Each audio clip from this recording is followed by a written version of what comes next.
بسم الله الرحمن الرحيم ونفس وما سواها فألهمها فجورها وتقواها قد أفلح من زكاها وقد خاب من دساها.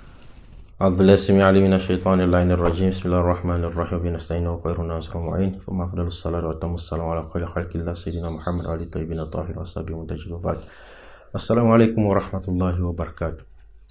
Bienvenue dans notre nouvelle rubrique, toujours sur le ghusl janaba, bain de la pollution. On avait parlé sur un point que j'avais laissé un élément concernant celui qui entre dans la mosquée, un junub, celui qui est en état de janaba, on appelle junub. Si un junub veut entrer dans la mosquée en état de janaba, il peut entrer, comme on avait dit précédemment, d'une porte et ressortir d'une autre porte. Mais il peut passer prendre quelque chose dans la mosquée et il ne peut pas déposer quoi que ce soit dans la mosquée. Il ne peut pas entrer et déposer quelque chose dans la mosquée, mais il peut passer, prendre quelque chose et sortir avec. Ça, c'est c'est-à-dire la suite de cette mas'ala qui était passée, Inch'Allah.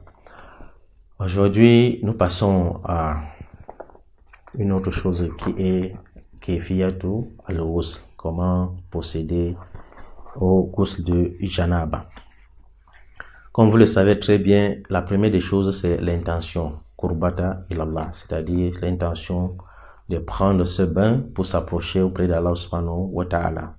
Avant tout, chaque acte d'adoration, il faut d'abord les précéder par l'intention. Et l'intention, c'est le qasdun en arabe.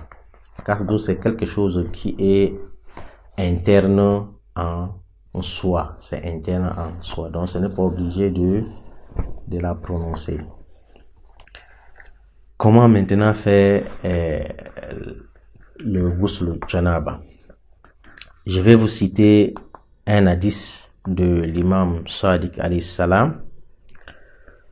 Imam Sadiq alayhi salam dit dans l'un de ses hadiths: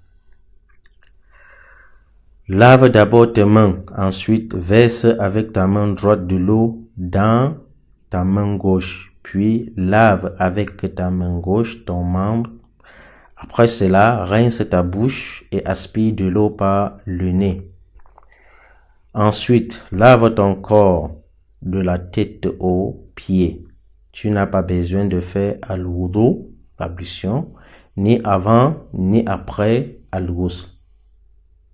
Donc, pour faire la ghusl, tu viens d'abord, tu mets de l'eau dans ta main droite, tu verses l'eau dans ta main droite, tu mets dans la main gauche, c'est-à-dire tu laves tes mains, tu rinces aussi ta bouche. Après, maintenant, tu commences à faire ton ghusl. Tu n'as pas besoin de faire le wudu, l'ablution, ni avant le bain, ni après le bain rituel. C'est ce que dit Imam ici.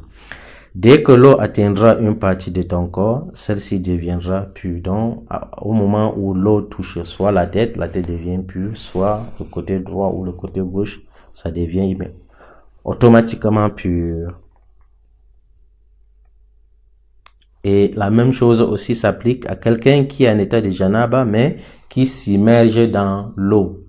C'est-à-dire plonge dans l'eau, de sorte que tout son corps soit immergé dans l'eau. Cette partie aussi devient pure. Alors, il n'aura pas besoin de faire al-ghusl. Et cela même s'il ne passe pas ses mains sur son corps après l'immersion. Donc, dès que tu t'immerges dans l'eau, même si tu ne passes pas tes mains sur ton corps, cela est considéré comme un ghusl. Ça, c'est bien. Et pour continuer, le ghusl est divisé en deux.